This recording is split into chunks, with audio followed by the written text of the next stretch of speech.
This has been a condensed history of the globalist organizations and their rise to power. But is there a reason they meet behind closed doors? A shadow world government has been mentioned, but to truly understand what that means, let's go back to this iconic warning from President Dwight D. Eisenhower. Progress toward these noble goals is persistently threatened by the conflict now engulfing the world. It commands our whole attention, absorbs our very beings. We face a hostile ideology, global in scope, atheistic in character, ruthless in purpose, and insidious in method. In the councils of government, we must guard against the acquisition of unwarranted influence, whether sought or unsought, by the military-industrial complex. The potential for the disastrous rise of misplaced power exists and will persist. We must never let the weight of this combination endanger our liberties or democratic processes. Meet Barry Seal. At first, the media portrayed Seal as a drug dealer gone good, who was assassinated by the Colombian mafia. Authorities believe last night's machine gun killing of top drug informant Barry Seal was ordered by drug bosses in Medellin, Colombia, who sent 5 men to Baton Rouge to kill Seal. Sam Dalton was the lawyer that represented the Colombian hitmen convicted of his assassination. We were trying to subpoena the CIA because we felt like they had documents, exhibits, and evidence that would indicate complicity in Seal's assassination. When they were able to gain access of Barry Seal's trunk the night of the murder, the personal phone number of none other than George H.W. Bush was present.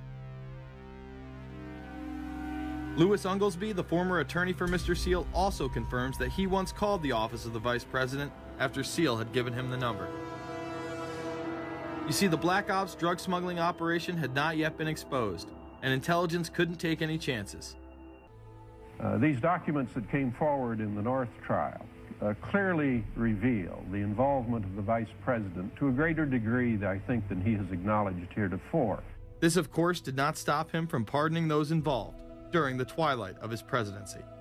Some new reverberations today to President Bush's Christmas Eve surprise, the pardoning of former Defense Secretary Caspar Weinberger and several others in connection with the Iran-Contra allegations. Well, now the special prosecutor says it's the president who needs to explain some things. Well, the reason I bring it up, if you've ever heard any of our call-in shows, you know that we have people that think about the conspiracy theories of people like you. You would be a poster child for these people because you have served on the board of the Council on Foreign Relations. You helped start the Trilateral Commission, and you've been to the Bilderberger Group. Are people too close in this world, people in business, too close to the governments? Well, you know, there is such a thing as insidious influence. And the question is, how does it operate? Does it involve bribery? And does it involve some sort of psychological domination of individuals? I don't believe in this notion of some sort of secret societies controlling people. But of course, in any political system, there are sort of over-the-table and under-the-table arrangements. Arrangements that involved ruthless, illegal, and immoral activities in order to dominate humanity.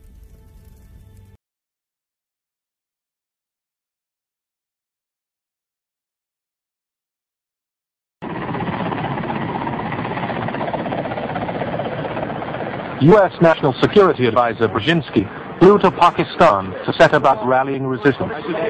He wanted to arm the Mujahideen without revealing America's role. On the Afghan border near the Khyber Pass, he urged the soldiers of God to redouble their efforts.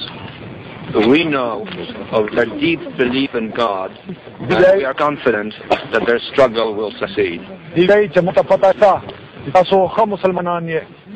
That land over there is yours. You'll go back to it one day because your fight will prevail and you'll have your homes and your mosques back again because your cause is right and God is on your side.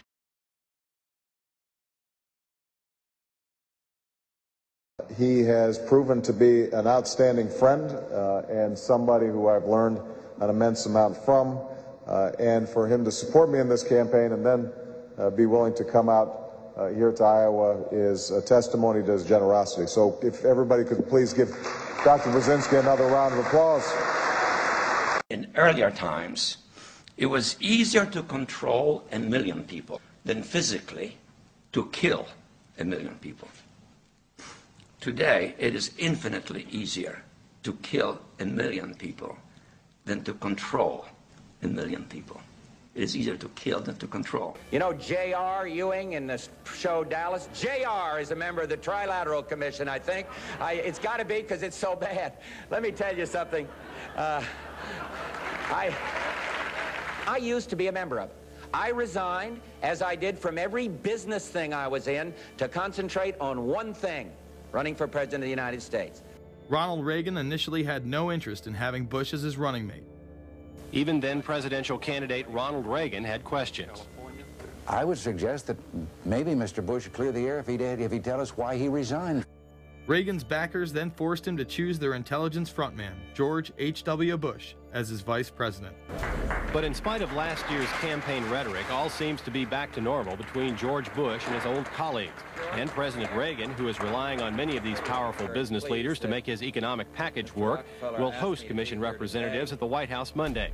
After Reagan's election, there was an attempt on his life, just 69 days into office. Astoundingly, Bush would again be connected. So just who is John Hinckley, Jr.? When he left this neighborhood 8 years ago, he was, by all accounts, well-liked and seemingly normal. This donut shop near the motel was visited by Hinckley, who reportedly waited for a phone call here each day, even though he had a phone in his motel room. The nature of the calls is not known. A touch of irony. The young man walking with the elder Hinckley is 30-year-old Scott Hinckley, John Jr.'s brother. He and Vice President Bush's son, Neil, are friends. They had planned to have dinner together in Denver tonight. The plans have been canceled. We were told Hinckley was a madman acting alone. If that was the case, why was he making phone calls from a payphone down the road instead of his hotel room?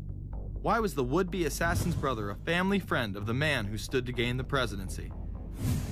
In 1978, the House Select Committee on Assassinations could not ignore there was a conspiracy in regards to the assassination of John F. Kennedy and Martin Luther King, Jr. Good evening. A congressional committee has concluded that President John Kennedy and civil rights leader Martin Luther King, Jr., both of them, were probably killed as the result of conspiracies. The House Assassinations Committee wound up its 2-year study by recommending that the Justice Department look into both cases. In the assassination of Dr. Martin Luther King, the committee concluded the likelihood of conspiracy. The committee's summary of findings says President Kennedy was probably assassinated as a result of a conspiracy, that its evidence establishes a high probability that 2 gunmen fired at the motorcade. The committee concluded that President Kennedy did not receive adequate Secret Service protection in Dallas, that the CIA was deficient in sharing information before and after, that the Justice Department and Warren Commission failed to pursue possible conspiracies and made their conclusions too definite. There seems to be no debate that the CIA and Secret Service were involved in the assassination, as you can clearly see 2 Secret Service agents being taken away from their positions at the back of Kennedy's vehicle just moments before the assassination. And no matter what you believe about Oswald, it has now been declassified that Oswald was trained by the CIA in 1957 under the cover of the Office of Naval Intelligence. Assassination is an option when the ruling class can identify an enemy who cannot be compromised. But how do they bend the population's will to do their bidding? Well, the false flag operation is one in which the attacker carries the flag of someone else. It's usually a military operation, and the purpose, of course, is to create the impression that the attacker is someone else. It is used in order to seize power at an accelerated pace. A very well-documented modern example of this is the Tonkin Gulf incident. To this day, I don't know what happened on August 2nd and August 4th, 1964 in the Tonkin Gulf. The general provided the answer, saying his Navy attacked the Maddox on August 2nd. But on the 4th, nothing happened. There was absolutely nothing, he said. The revelation may be important to historians. They have argued for years that the second incident on August 4th never occurred. But Lyndon Johnson used it to justify air attacks on Vietnam and broaden the scope of the war. Events afterwards showed that our judgment that we'd been attacked that day was wrong. The very word secrecy is repugnant in a free and open society, and we are, as a people, inherently and historically opposed to secret societies, to secret oaths, and to secret proceedings. We decided long ago that the dangers of excessive and unwarranted concealment of pertinent facts far outweighed the dangers which are cited to justify it. Even today, there is little value in opposing the threat of a closed society by imitating its arbitrary restrictions. Even today, there is little value in ensuring the survival of our nation if our traditions do not survive with it. And there is very grave danger that an announced need for increased security will be seized upon by those anxious to expand its meaning to the very limits of official censorship and concealment. That I do not intend to permit to the extent that it's in my control. For we are opposed around the world by a monolithic and ruthless conspiracy that relies primarily on covert means for expanding its sphere of influence. Under the second Bush administration, massive amounts of civil liberties were openly and brazenly taken away following 9/11. The passage of the Patriot Acts, the Military Commissions Act, and other horrifying anti-constitutional legislation was enabled by the incredible amount of fear generated by the media, all in the name of keeping us safe here at home. Although the establishment claimed to be fighting for our freedom abroad, they were destroying our sovereignty by stealth. Expanding on NAFTA, they were able to consolidate power on the domestic front by deindustrializing the United States through CAFTA, the Central American Free Trade Agreement, as well as the SPP, the Securities and Prosperity Partnership. Opponents, however, say the initiative is nothing less than a plan to create a North American Union that would eliminate sovereignty for all three nations. That's a plan from the business elites, the political elites, that will cost more American jobs, cost American sovereignty, but it would fulfill the president's father's vision.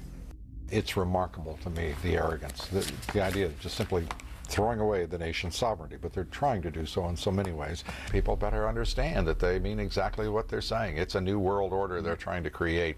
Dobbs, the only mainstream anchor to expose the New World Order, resigned shortly after bullets were fired into his home. There is a big thing that's going to happen in London at this G20, and then they're hiding it, they're camouflaging it, they're not talking about it. Coordination of international regulation. What they are going to do is to put our Fed and our SEC under the control, in effect, of the IMF. What it really is putting the American economy under international regulation. Yeah. And those people who have been yelling, oh, the UN's going to take over global conspiracy government. Theorists. They've been crazy, but now they're right. Those conspiracy people had said and suggested that for years. Right. You're not wrong. So it should come as no surprise that they have been tracking, tracing, and databasing our lives for years. Many people are aware that the Bush administration engaged in warrantless wiretaps on American citizens. What they don't understand is that it has come out in court that all the major telecommunications companies have been secretly storing every piece of data received from our phones and our computers and handing them over to the National Security Agency. You heard about the government secretly listening in on phone conversations without a warrant, but there is evidence that your email is also being tapped. The government has been intercepting most emails as part of its terrorist surveillance program. That program has been criticized as illegal because it's missing an important ingredient: search warrants. Internal documents released in March of 2009 reveal that the Department of Homeland Security is targeting citizens who discussed the New World Order, people with a Christian identity, or sovereign citizens who argue that the government has gotten away from the intent of the Constitution and are strong states' rights advocates. People who are anti-immigration, stating, extremists will argue that immigrants are taking the jobs of U.S. citizens during times of high unemployment and without paying taxes. People who oppose the Federal Reserve banking system. People who display constitutional party or libertarian material. People who support Ron Paul. And those who have bumper stickers containing anti-government rhetoric. This document is one of literally thousands that make everyone a possible terrorist.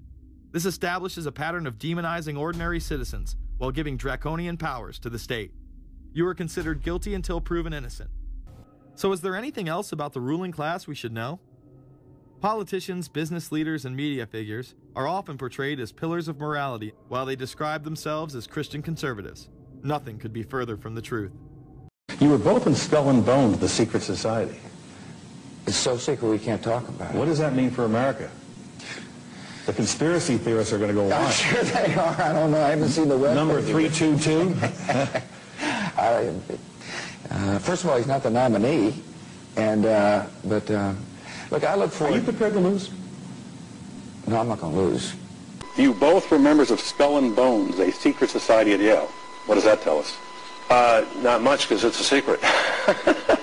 Is there a secret handshake? Is there a secret code? I wish there were something secret I could manifest. 322, a secret number? There are all kinds of secrets, Tim, but one thing is not a secret. I disagree with this president's direction that he's taking the country. We can do a better job, and I intend to do it. This is an elaborate, occult, ritualistic entry into this group that they are now a member of for life. World Trade Center 7 was brought down on September 11th at 5:20 in the evening. I don't believe there's been a formal investigation. I haven't heard that. I don't know that. I do know that that wall, I remember, was in danger, and I think that they made a decision based on the danger that it had of destroying other things, that they did it in a controlled fashion. I know you said there'll be a time for politics, but you've also said you wanted to change the tone of Washington. Howard Dean recently seemed to muse aloud whether you had advanced knowledge of 9/11. Do you agree or disagree with the RNC that this kind of rhetoric borders on political hate speech? Yeah. Look, there's time for politics. And, you know, it's time for politics. And it's an absurd insinuation. In that case, sir, can I follow up on something unrelated? We're going to take a closer look tonight at another example of where, despite the conventional wisdom, there were people in the United States who actually were preparing to defend against the kind of attacks which occurred here on 9/11. The North American Aerospace Defense Command, NORAD for short, has been defending the skies over the U.S. and Canada for almost 50 years, 46 to be precise. USA Today reports that in the 2 years before the attacks on September the 11th, NORAD conducted exercises using hijacked airliners as weapons. And one target was the World Trade Center. Here's ABC's Brian Ross.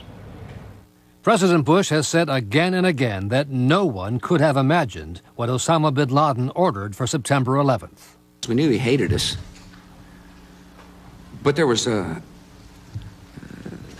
nobody in our government, at least, and I don't think the prior government, that could envision flying airplanes into buildings on such a massive scale. But that turns out not to be true. U.S. military planners did envision and practice those very scenarios. As reported by USA Today, the North American Aerospace Defense Command, NORAD, conducted exercises with fighter jets, simulating hijacked planes flown into the World Trade Center in the 2 years before the attacks. Still to come are questions, big questions, about NORAD's response on the day of the attack. Why, despite all the exercises and the planning, Peter, jet fighters were not in place anywhere near New York or Washington. Quite an amazing story. Many thanks, Brian. Brian Ross on 9/11. The ultimate goal that these people have in mind is the goal to create a one-world government run by the banking industry, run by the bankers, and they're doing it in sections. The European currency, the euro, and the European Constitution is one part of it. Now they're trying to do it in America with the North American Union, right? And they want to create a new currency called the Amero, right? And the whole agenda is to create a one-world government where everybody has an RFID chip implanted in them. All money is to be in those chips, right? There'll be no more cash. And this is giving me straight from Rockefeller himself. This is what they want to accomplish. And all money will be in your chips. And so instead of having cash, anytime you have money in your chip, they can take out whatever they want to take out whenever they want to. If they say you owe us this much money in taxes, they just deduct it out of your chip digitally. Total control. Total control.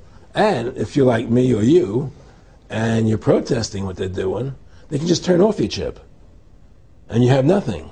You can't buy food. You can't do anything. It's total control of the people. And that chip's connected to a database that has your purchasing records, what you do, what Everything. you sell. Everything is in there, you know?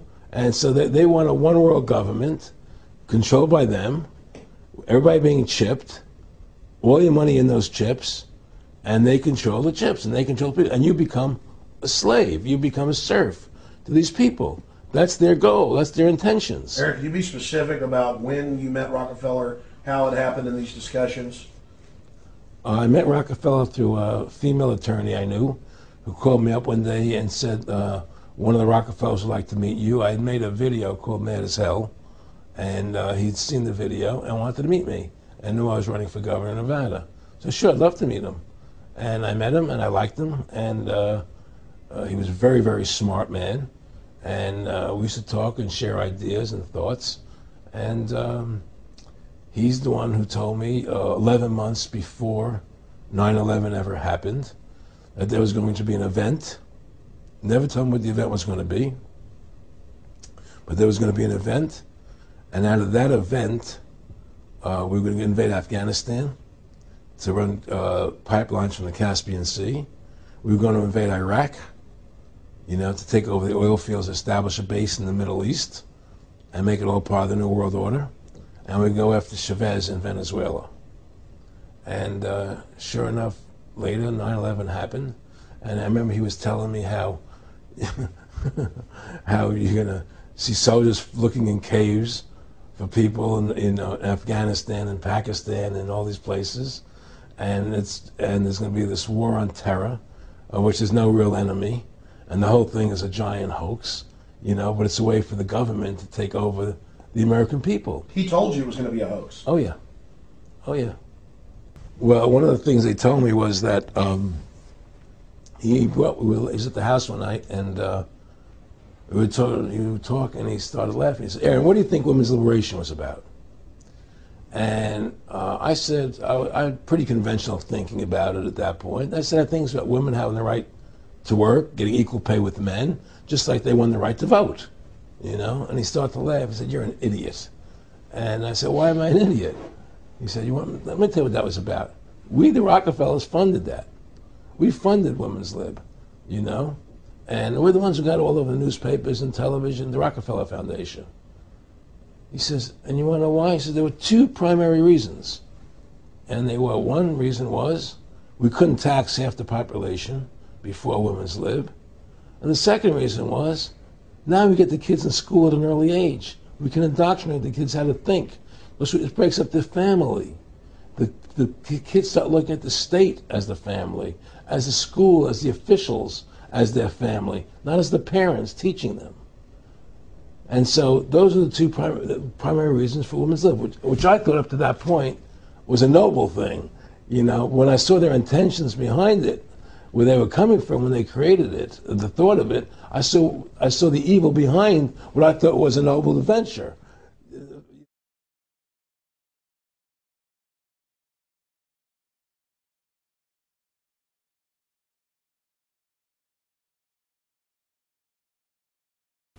Our constitutional journey did not stop then, and it must not stop now, Judge. And we'll be faced with equally consequential decisions in the 21st century. Can a microscopic tag be implanted in a person's body to track his every movement? There's actual discussion about that. You will rule on that, mark my words, before your tenure is over. The story you are about to hear represents a missing piece in the puzzle of modern history. Without this knowledge, many contemporary events are simply beyond understanding. The man who tells this story is none other than Mr. Norman Dodd, who in 1954 was the staff director of the Congressional Special Committee to investigate tax-exempt foundations, sometimes referred to as the Reese Committee, in recognition of its chairman, Congressman Carroll Reese. And I was fortunate enough to secure a position in one of the important banks in New York, and lived there. I lived through the conditions which led up to what is known as the crash of 1929, and I witnessed what is tantamount to a collapse of the structure of the United States as a whole. And much to my surprise, I was confronted by my superiors with in the middle of the panic in which they were immersed, I was confronted with the question, Norm, what do we do now? I was 30 at the time, and I had no more right to have an answer to that question than the man in the moon. However, I did manage to say to my superiors, gentlemen, you take this experience as proof of something that you do not know about banking, and you better go find out what that something is and act accordingly. 4 days later, I was confronted by the same superiors with a statement to the effect that, Norm, you go find out. And I really was fool enough to accept that assignment, because it meant that you were going out to search for something and nobody could tell you what you were looking for.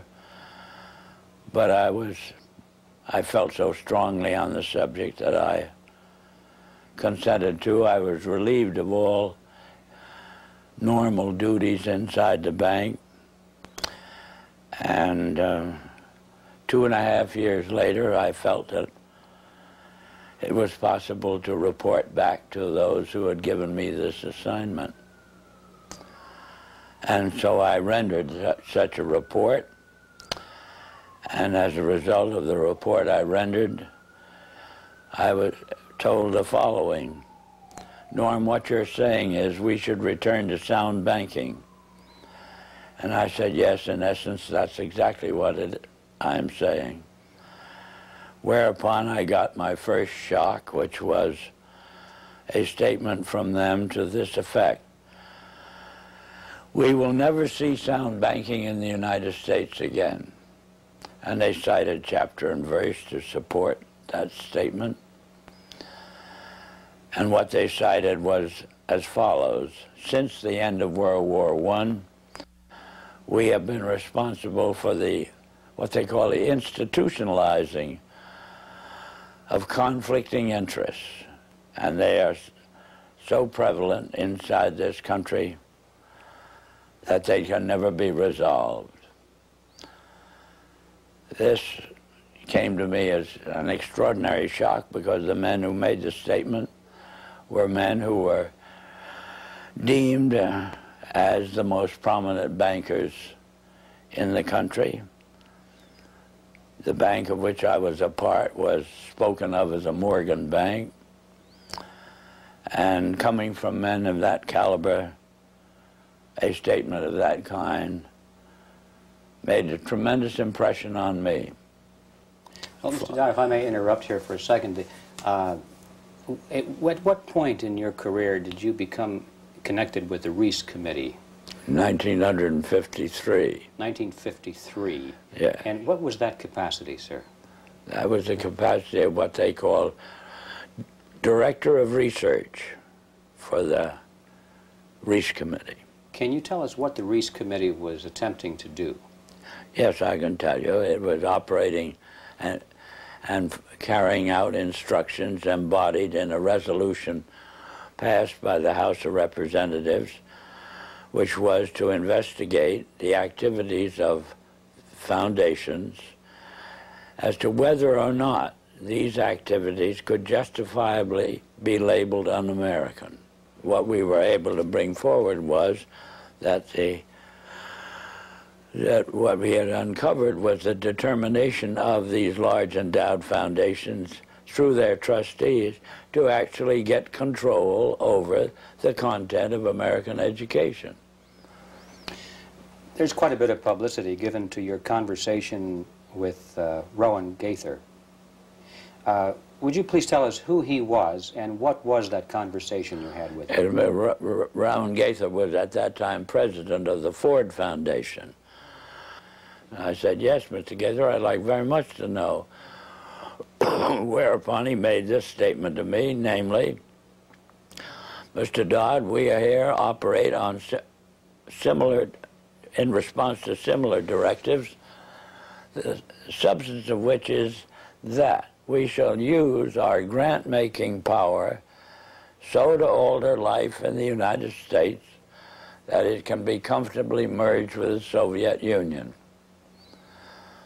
Well, parenthetically, Mr. Griffin, I nearly fell off the chair. I, of course, didn't, but my response to Mr. Gaither then was, well, Mr. Gaither, I can now answer your first question. You forced the Congress of the United States to spend $150,000 to find out what you just told me. So why don't you I said, of course, legally you're entitled to make grants for this purpose. But I don't think you're entitled to withhold that information from the people of the country to whom you're indebted for your tax exemption. So why don't you tell the people of the country that's what you told me? And his answer was, we would not think of doing any such thing. So then I said, well, Mr. Gaither, obviously, you forced the Congress to spend this money in order to find out what you've just told me. Mr. Dodd, you have spoken before about some interesting things that were discovered by Catherine Casey at the Carnegie Endowment. Can you tell us that story, please? Yes, I'm glad to, Mr. Griffin. This experience that you have just referred to came about in response to a letter which I had written to the Carnegie Endowment for International Peace, asking certain questions and gathering certain information. And on the arrival of that letter, Dr. Johnson, who was then president of the Carnegie Endowment, telephoned me and said, did I ever come up to New York? And I said, yes, I did, more or less each weekend. And he said, well, when you're next here, will you drop in and see us? Which I did. And again, on arrival at the office of the endowment, I found myself in the presence of Dr. Joseph Johnson, the president, who was a successor to Alger Hiss, two vice presidents, and their own counsel, a partner in the firm, Sullivan and Cromwell. And Dr. Johnson said, after, again, amenities, Mr. Dodd, we have your letter. We can answer all those questions, but it'd be a great deal of trouble. And we have a counter-suggestion. And our counter-suggestion is that if you can spare a member of your staff for 2 weeks and send that member up to New York, we will give to that member a room in the library and the minute books of this foundation since its inception. And we think that whatever you want to find out or the Congress wants to find out will be obvious from those minutes. Well, my first reaction was they lost their mind. I had a pretty good idea of what those minutes would contain, but I realized that Dr. Johnson had only been in office 2 years, and the vice presidents were relatively young men, and counsel seemed to be also a young man, and I guessed that probably they'd never read the minutes themselves. And so I said I had somebody, I would take it. I would accept their offer, and I went back to Washington, and I selected the member of my staff who was on my staff, having been a practicing attorney in Washington, but she was on my staff to see to it that I didn't break any congressional procedures or rules. in addition to which she was unsympathetic to the purpose of the investigation. She was level-headed and a very reasonably brilliant, capable lady.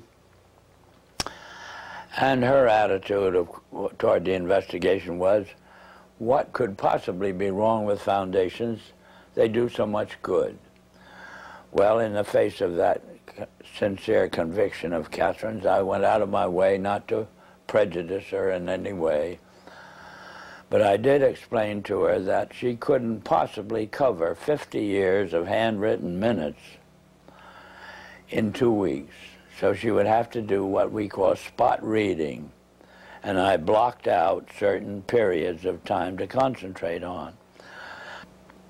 And off she went to New York. She came back at the end of 2 weeks with the following in the way of, on dictaphone belts. We are now at the year 1908, which was the year that the Carnegie began operations. And in that year, the trustees, meeting for the first time, raised a specific question, which they discussed throughout the balance of the year in a very learned fashion. And the question is there any means known more effective than war, assuming you wish to alter the life of an entire people?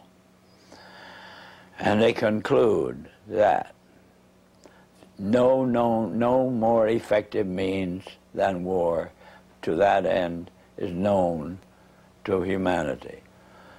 So then in 1909 they raised the second question and discussed it, namely, how do we involve the United States in a war?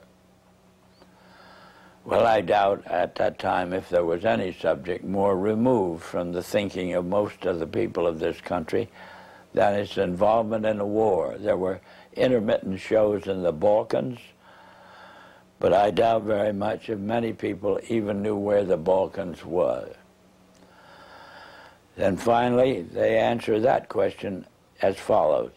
We must control the State Department. And then that very naturally raises the question of how do we do that? And they answer it by saying we must take over and control the diplomatic machinery of this country.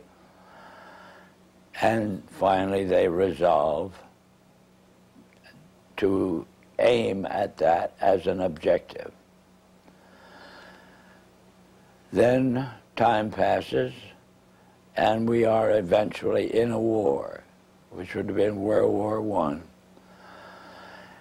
And at that time, they record on their minutes a shocking report in which they dispatched to President Wilson a telegram cautioning him to see that the war does not end too quickly. And finally, of course, we are, the war is over. At that time, their interest shifts over to preventing what they call a reversion of life in the United States to what it was prior to 1914, when World War I broke out. And they arrive at that point, they come to the conclusion that to prevent a reversion, we must control education in the United States. And they realize that that's a pretty big task. So to them, it is too big for them alone, so they approach the Rockefeller Foundation with the suggestion that that portion of education which could be considered domestic be handled by the Rockefeller Foundation, and that portion which is international should be handled by the endowment.